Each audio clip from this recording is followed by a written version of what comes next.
AI is no longer just a buzzword in pharma. In fact, it's transforming how drugs are discovered, developed, and distributed. Today, we talk to three leaders at the forefront of this transformation. Sujay Shetty of PwC, who's tracking where the industries are heading, Phanimitra of Dr. Reddy's, who's building it from within, and Ramesh Swaminathan of Lupin, who's funding and scaling it.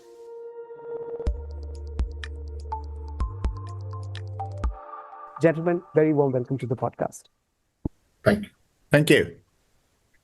All right. Starting with Sujay, so I'd just like to cite one of your studies, which finds that 53% of pharma finance leaders are actually prioritizing AI. Now, that's a great number, but as with all of AI, the question always is it actual transformation or is it just experiment? I think in our experience and in the same research, I think we've moved past the initial days, which was a couple of years ago when the excitement of AI came to the fore. So I would say the experimentation stage is largely coming to a close. There's greater understanding of what technology and foundational technologies are needed. There's been terrific advancements in agentic software, as you know.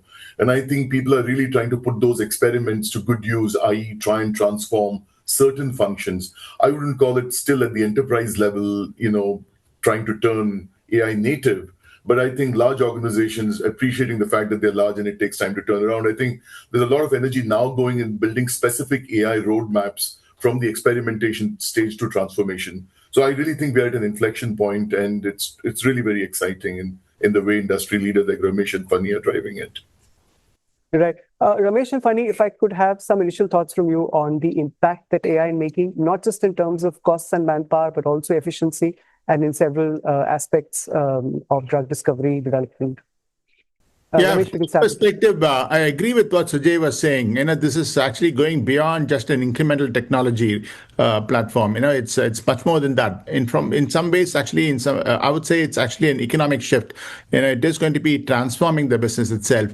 And of course, it obviously takes time. It evolves and the like. So we have clearly gone beyond the experimentation and wanting to actually scale it up to a very different level.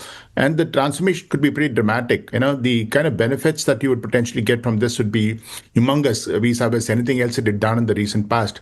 And for sure, people who don't experiment or don't work with it would perhaps be left behind. Funny?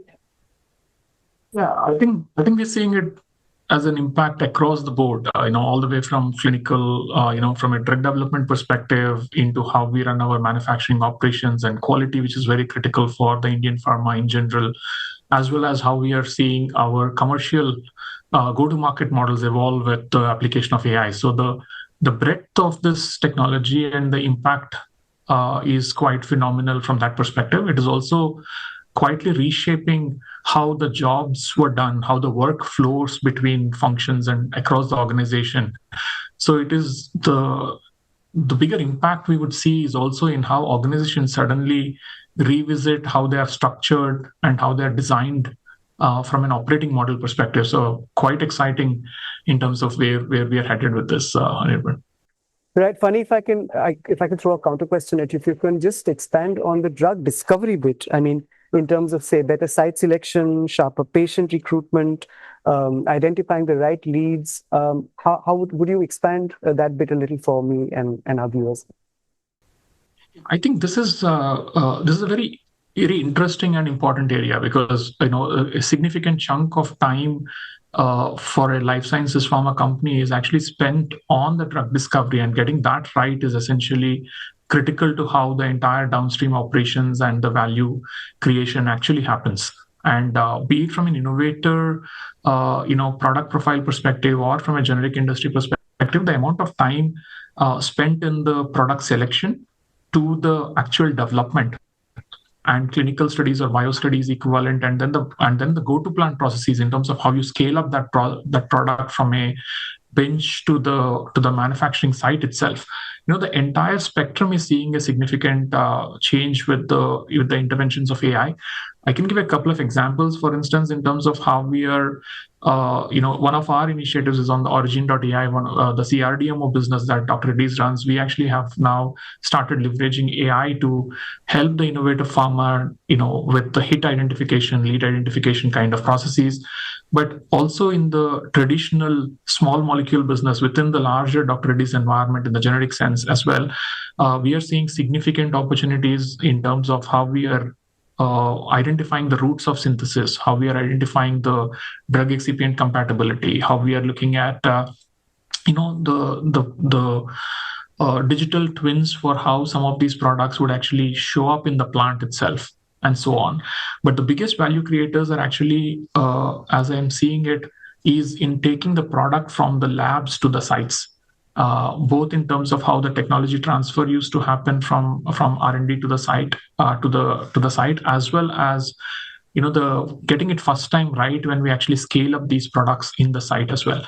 I think there is significant opportunity we are seeing across the board on drug discovery and on the clinical development, on the trials itself when it comes to site selection or patient recruitment, etc.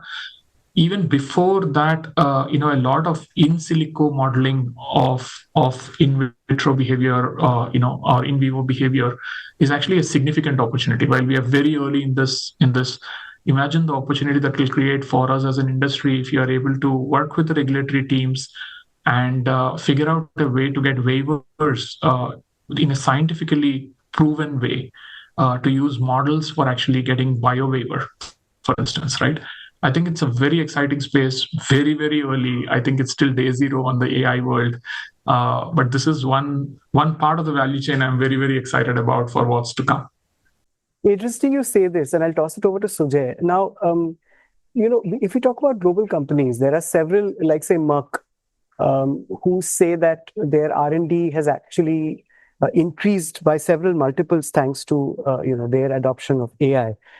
Is this like a new benchmark or a playbook which can be adopted by Indian companies as well, or are these companies just outliers? First, I'd like to your views on that. There are two parts to that question, Anirban. One is, of course, from the point of view of R&D, that is the definitive drug state, that is the definitive use case, especially the upstream part. For a long while, machine learning did not quite succeed in drug discovery. The pattern recognition in order to maximize, as hit to lead, as Phani said, lead optimization, did not bear as much fruit until AlphaFold came along, which is probably as transformational, if not more transformational than ChatGPT in terms of protein characterization, structures that collapsed years into months, into weeks, into days.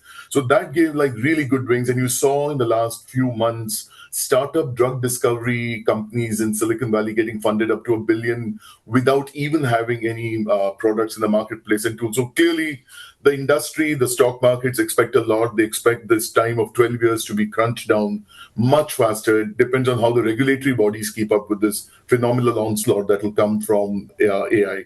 On the Indian side, though, Indian generic companies have traditionally focused on their patch and have, for the most part, said innovation, rather incremental innovations where we will be, maybe not pure innovation. AI really offers a way to jumpstart or leapfrog because this democratizes innovation in ways that we've not seen before.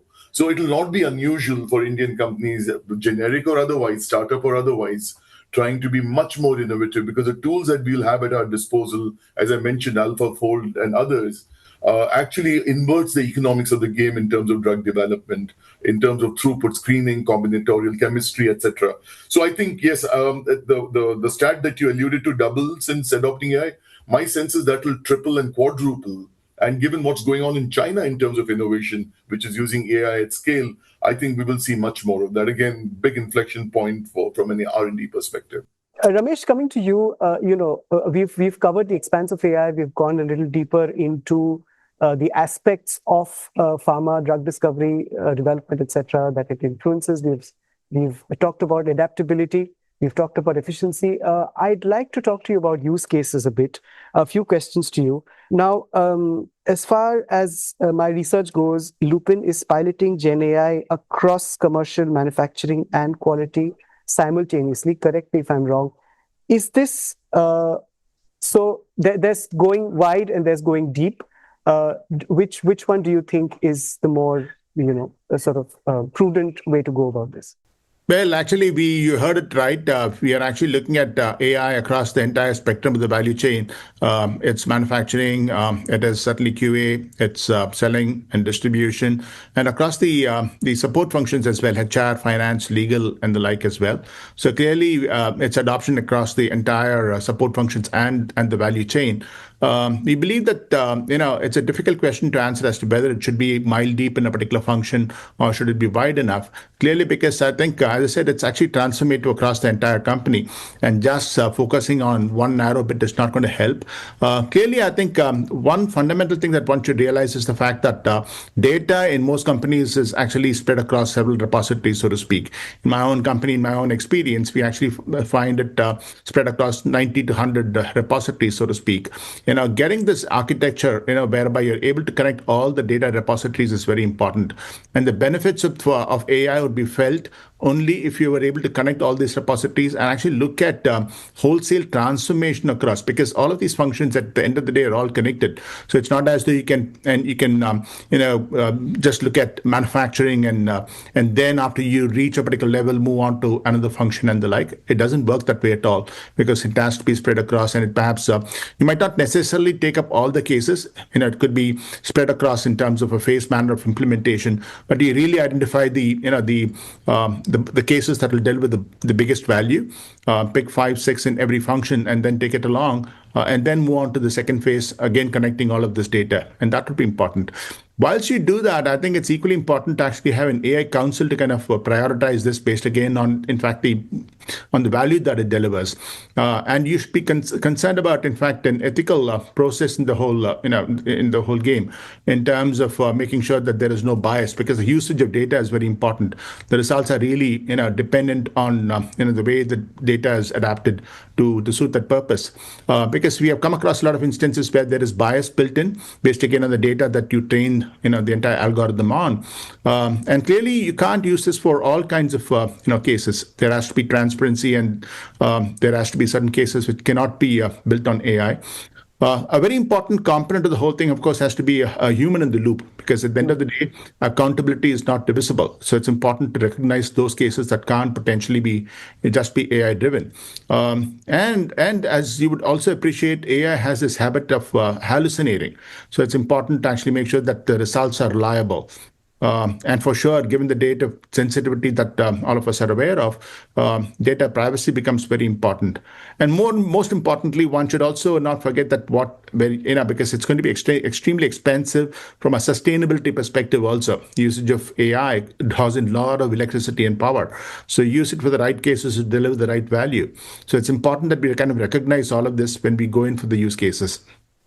Got it. Okay, very interesting points from you there. One, of course, that it's more prudent to go wide than necessarily deep, or it can be both at the same time, which is very different from the tech interviews or the AI investor interviews that we often listen to or conduct, where they say that it's always better to go deep. That's very interesting. You delved into responsible use of AI, which is a space where I'd like to circle back to and hear from Phani and Sujay as well. But before that, I'd like to delve a little deeper on use cases. Now, Lupin's Life platform is doing AI-led cardiac monitoring across 380 Indian districts.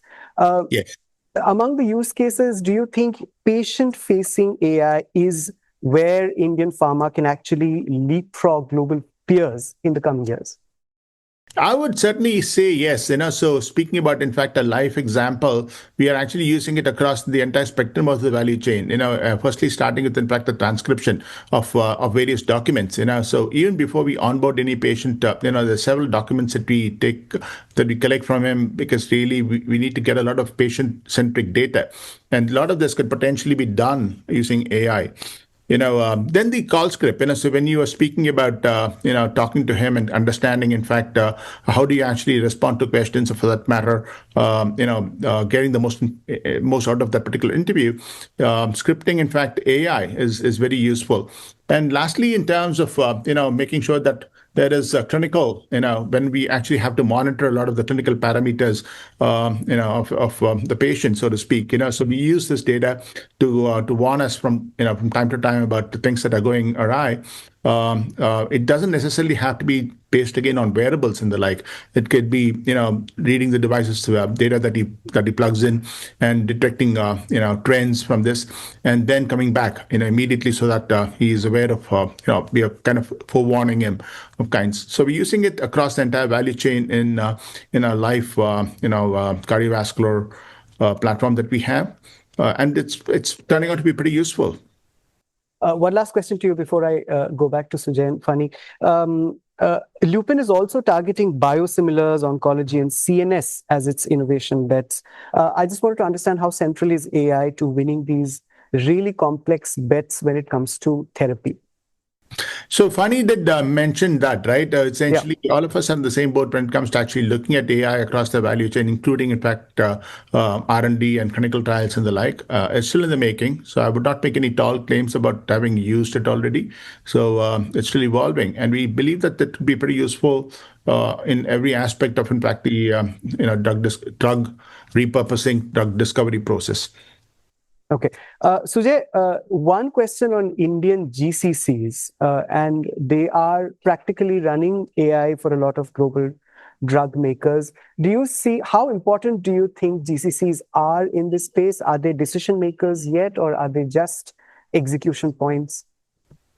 No, it would be a mischaracterization to say they're simply execution points. For many reasons, the GCCs have acquired increasing sophistication, and that's part of the reason why you read so much about it in the media in terms of R&D, product development, product design.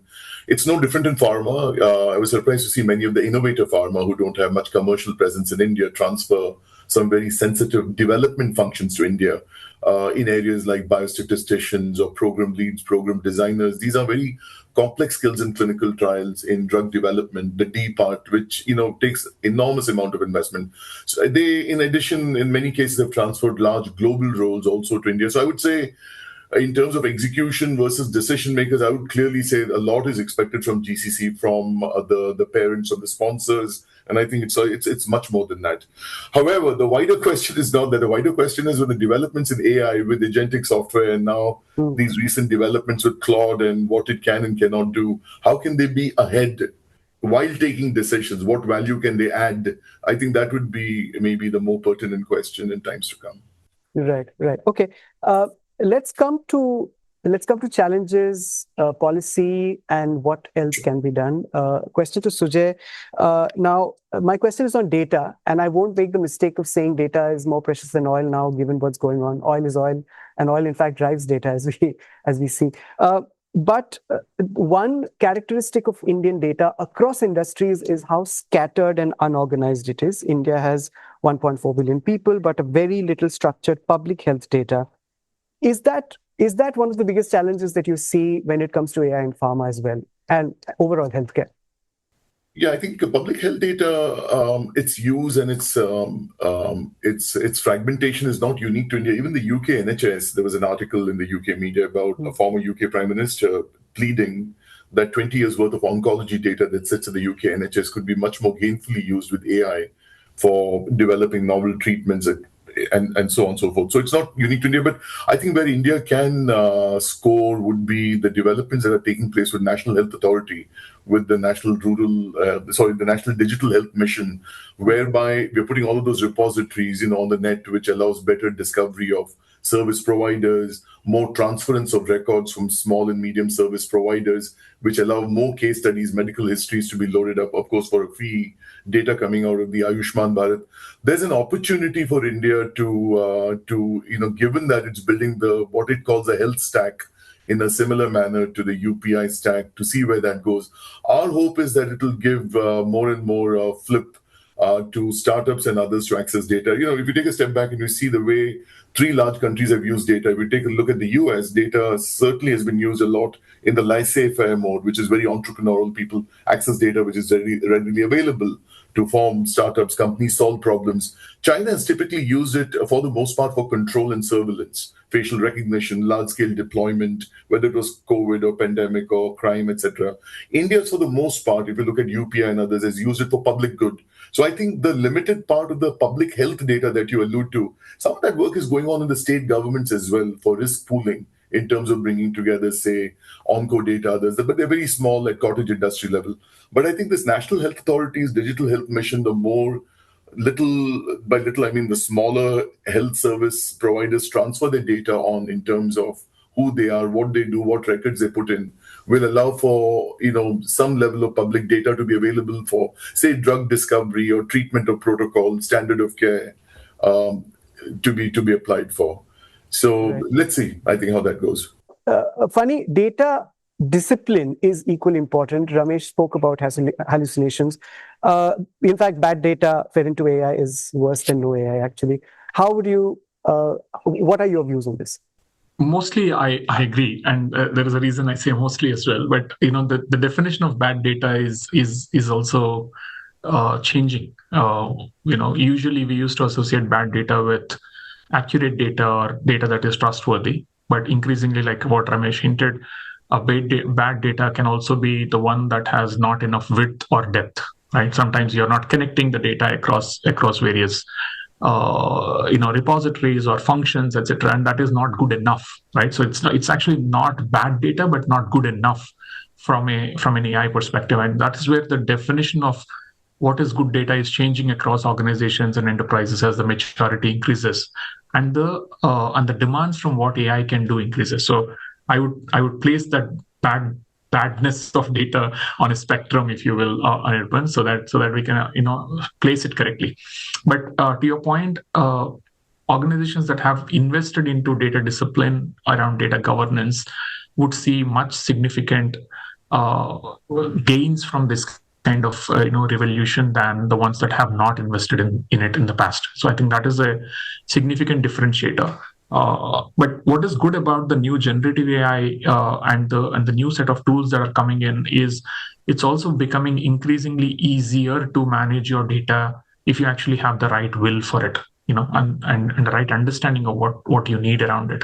So there have been significant advancements in terms of technologies coming in from the cloud providers, on all the hyperscaler stacks, where you can actually manage your data much better now.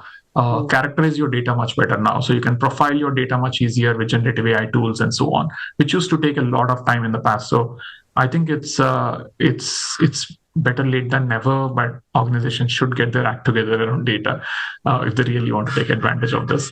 And the other important thing is also when you see a lot of unstructured data, I think the bigger problem and the opportunity with generative AI is in unstructured data, images, documents, voice notes, and things that organizations never cared for as much as they cared for, structured quantitative data sets that they were using for, financial reporting or otherwise, right?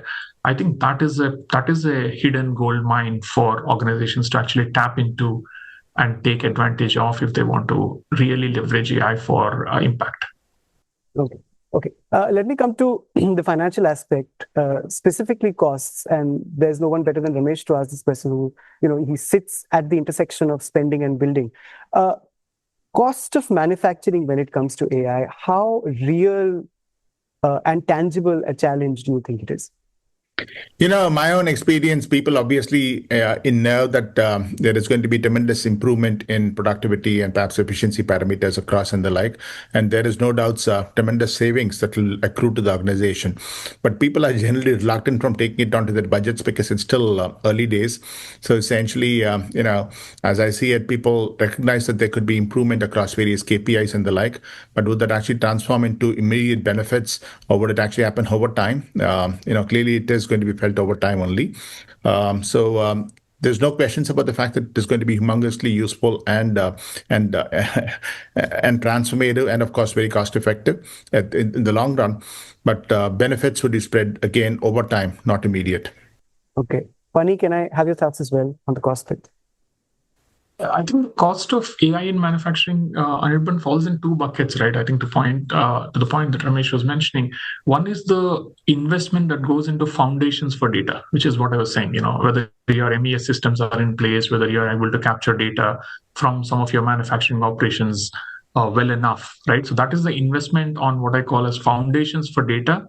so that you can actually build solutions for AI, right? And that is the second cost. So sometimes people are only focused on what does it cost to build the AI solution, and forget that a significant chunk of the money actually goes into pulling the data together, investing into collecting the data, and so on. So I think it's important for organizations to look at both these points when it comes to measuring the cost of data.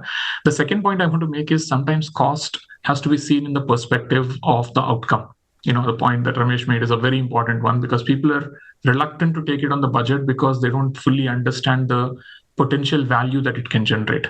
So, if you're generating, $2 on one versus $10 on one, the one doesn't change, but the cost of that $1 actually, feels very different when you actually see the 10 on the table. So I think that is the biggest difference, because if you don't choose your use cases correctly, and if you're not training your AI guns at the right spots, it is always going to feel very costly. So I think that's another very important point. It's important to train the guns at the right spots where there is significant opportunity. You're increasing the yield by yield and savings from yield by, let's say, 50 crores. The 1 CR would look cheaper when you actually are sure that it's going to deliver some value like that. I think that is the hidden component of cost and ROI that organizations should consider. I have a couple of challenges here also. Essentially, we also find that technological obsolescence being what it is, what we have actually implemented yesterday could become obsolete tomorrow. And I'm speaking about, so you have generative AI, agentic AI, and tomorrow it could be something else. So the speed of obsolescence being what it is, what you have just created at a humongous cost yesterday could become outdated. The second, we also have this dilemma about whether you actually should be buying or building one. So essentially, you might actually end up building one, but you might come across a situation where the existing platforms are kind of upgraded and they're coming out with embedded programs. It could actually capture exactly the kind of things that you would like your AI model to do. So you are left with this question: did we do the right thing in actually going and investing into something which is going to be anyway coming as part of an existing platform, be it SAP or be it Aviva or something else for that matter? So that question always befounds me in terms of are we doing this ahead of time, ahead of the curve? Or should we potentially be, waiting for things to happen at the platform end? Right. Can I wear my journalist's hat for 1 minute and ask you to underscore that obsolescence bit you said with an example that Lupin has actually faced?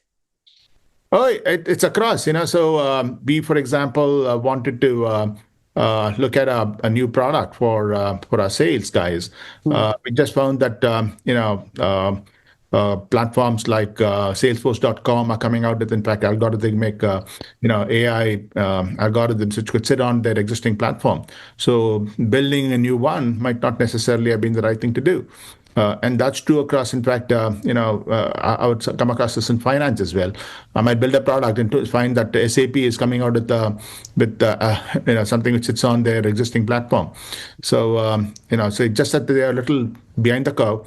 But I would have spent humongous money creating something which could potentially become par for the course with an existing platform. Got it. Final few questions. One important bit on AI governance and policy. I'd like each of you to weigh in, actually. Let's start with Phani. The government is taking a lot of initiatives, in fact, in the health industry as well. SAHI and BODH are two initiatives, a national AI governance framework for health. How do you see this, and how do you see the importance of AI in policy and what's actually being done on ground in India in terms of AI governance?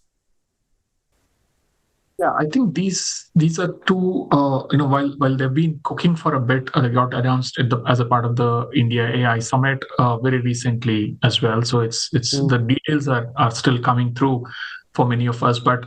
The way I see it, while SAHI is more of a guidelines policy document, what I am more excited about is actually BODH.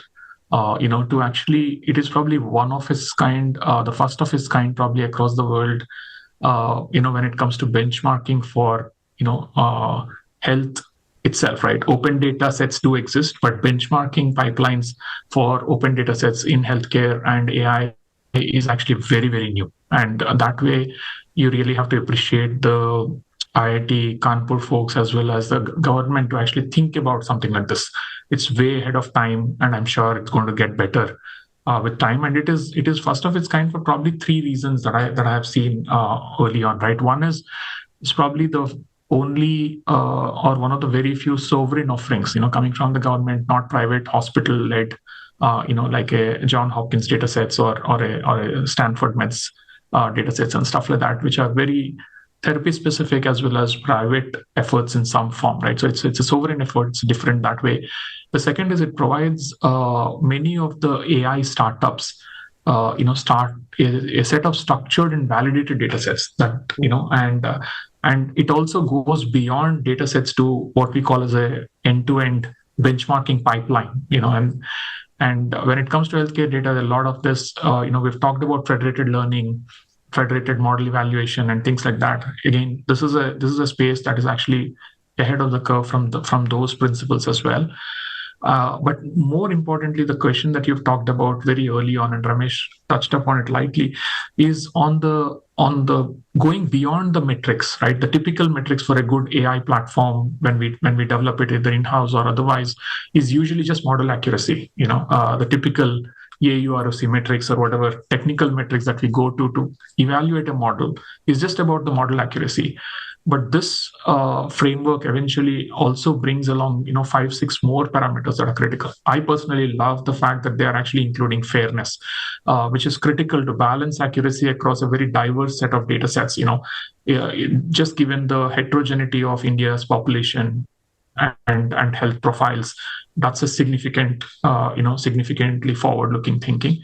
The second one is also, while there are the 7, there's one around the robustness and efficiency, because a lot of these models have to operate in what we call as low fidelity conditions. You're operating in a clinic in a rural area, the noisy data sets, noisy diagnostics, etc.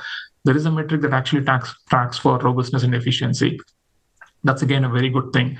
The third one, which I think many of the doctors, some of my friends actually liked, is about the clinical efficiency. There's a framework to actually not just override the human, but actually bake in the expert doctor's opinion into the clinical efficiency metric. So while there are tons of things that are good with it, I am personally very excited that we actually launched something like both. It is a great way for healthcare AI startups eventually to prove that they are beating a benchmark or meeting a benchmark. To think about it for healthcare AI, I think is a very forward-looking step. I just hope that it sustains and grows from here. You're right. That's a lot of takeaways in that one answer. Quick rapid fire, 1 or 2 lines answer from each of you. Sujay, if there's one thing you think that Indian pharma needs to do to not fall behind the world in AI, what would that be? So I would say that prepare an AI roadmap, look at a small set of priority outcomes, fund the portfolio to scale those winners, modernize only those that are necessary by way of data and platforms, and provided a very targeted workforce in reskilling and governance. Right. And Ramesh and Phani, one question, a common question to the two of you. India is the generic pharmacy of the world. Can AI make it the innovation pharmacy of the world as well, Ramesh? I clearly think it would happen. I think there are, of course, this is not the only thing that needs to be done. There's a host of other regulations that will have to follow.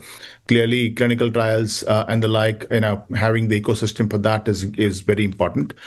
Because at the end of the day, it's pharma is not about just putting it on a virtual show. It's also about actually getting experiments on at the ground level and getting the outcomes. So clearly, there needs to be a lot of changes in the way we actually go about expediting our clinical trials processes and the like as well. And I think the government has got a very big role to play in this. Right, absolutely. Phani, last word. I think the innovation space is quite big a word, and multiple factors at play for us to actually get to that dream state that I think pretty much all of us are talking about in every conference that we get to now. But I think just in the context of AI, it's a great lever. If we apply it well to the choke points that we are struggling with today to unlock, I think this is probably that one paradigm shifting idea that can actually unlock quite a bit of value. Right. From potential to use cases to challenges to governance, we've covered quite a wide expanse of subtopics in this whole umbrella topic of AI in pharma. Sujay, Ramesh, Phani, thank you so much for joining us. Our pleasure. Thank you. Thank you.